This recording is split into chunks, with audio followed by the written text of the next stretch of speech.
সঙ্গীত শিল্পী পাগল হাসানকে হারানোর শোক এখনো কাটিয়ে উঠতে পারেনি সুনামগঞ্জবাসী। সুনামগঞ্জের ছাতকে বাস ও সিএনজি অটোরিকশার মুখোমুখি সংঘর্ষে তিনি প্রাণ হারিয়েছেন। দুর্ঘটনার কয়েক ঘণ্টা আগে ফেসবুকে নিজের সাদা কালো একটি ছবি পোস্ট করে পাগল হাসান লিখেছিলেন, সাদা কালোই প্রথম আলো। রঙিন জীবন যেন নিজ হাতে সাদা কালো করে গেলেন জনপ্রিয় এই সঙ্গীত শিল্পী ও গীতিকার। জীবন খাতা, আসমানে যাইও না রে বন্ধু, আমি এক পাপিষ্ঠ বান্দা, রেলগাড়ির ইঞ্জিন সহ অসংখ্য গান রচনা করেছেন পাগল হাসান। জনপ্রিয় ব্যান্ড দল লালনের জন্য 3টি গান লিখেছিলেন তিনি। ব্যান্ডটির রুহানি, পাগলা ঘোড়া আর পাগল চিনেনা গানের গীতিকার ও সুরকার পাগল হাসান। পাগল হাসানের লেখা প্রতিটি গানে উঠে এসেছে প্রেম, ভালোবাসা ও ভাটির জেলার অর্থনীতির বিভিন্ন দিক। তার এসব গান সোশ্যাল মিডিয়ায় ভাইরাল হয়, ফলে অল্প সময়ের মধ্যে দেশ বিদেশে গীতিকার ও সুরকার হিসেবে পরিচিতি পান এই শিল্পী। পাগল হাসানের আসল নাম মতিউর রহমান হাসান। 1991 সালের 1 জুন সুনামগঞ্জের ছাতক উপজেলার শিমুলতলা গ্রামে তার জন্ম।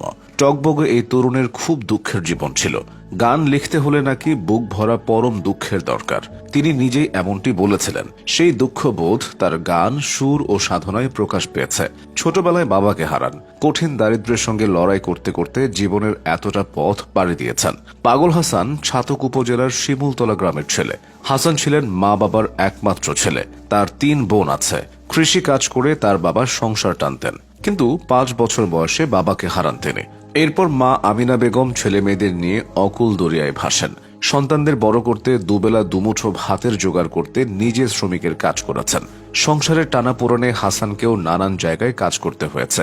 মা অনেক চেষ্টা করে সন্তানদের কিছু লেখাপড়া করিয়েছেন। সংসারের হাল ধরতে এক পর্যায়ে হাসান সরকারি টেকনিক্যাল স্কুলে অফিস সহায়কের চাকরি নেন। বড় অভাবে দিন গেছে তাদের, এখনো অভাব আছে, কিন্তু কখনো সেই কষ্টের কথা, দুঃখের কথা হাসান কাউকে বলেননি। চাপা স্বভাবের ছিলেন হাসান। এখনো ভাঙা ঘরই আছে। 2 চালা 2 কক্ষের টিনের বেড়া ও টিনের চালার ঘরে মা, স্ত্রী, 2 ছেলে আর ছোট বোনকে নিয়ে থাকতেন। গান টান গিয়ে যা পেতেন বেশিরভাগই অন্যদের মধ্যে বিলিয়ে দিতেন। এলাকায় কোথাও গানের আসর বা জলসা হলেই হাসান সেখানে হাজির হতেন। সুনামগঞ্জ শহরে চাকরি করার সময় বিশিষ্ট সঙ্গীত শিল্পী ও সঙ্গীত প্রশিক্ষক দেবদাস চৌধুরীর সঙ্গে তার পরিচয় হয়। তার গানের কথা দেখে দেবদাস চৌধুরী অবাক হন। কথার গভীরতা আর আধ্যাত্মিকতার টান মুগ্ধ করার মতো। সেই থেকে শুরু। মঞ্চে আলো ছড়াতে শুরু করেন নিজের লেখা ও সুর করা গান দিয়ে। শহরের তরুণদের একটা গ্রুপের সঙ্গে পাগল হাসানের বন্ধুত্ব গড়ে ওঠে। তারা কেউ গান, কেউ অভিনয় করেন। এক পর্যায়ে হাসান চাকরি ছেড়ে পুরোপুরি গানে ডুবে যান। ঢাকা শহর সবখানেই তিনি গান করতে থাকেন।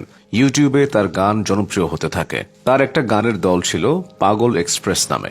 পাগল হাসানকে বলা হতো হাসন রাজা, রাধা রমন, আব্দুল করিম ও দূরবীন শাহের উত্তরসূরি। হাসানের বয়স হয়েছিল 33। এই বয়সে প্রায় 1000 গান লিখে গেছেন। পাগল হাসানকে সুনামগঞ্জ সহ হাওর অঞ্চলের মানুষ কখনো ভুলবে না।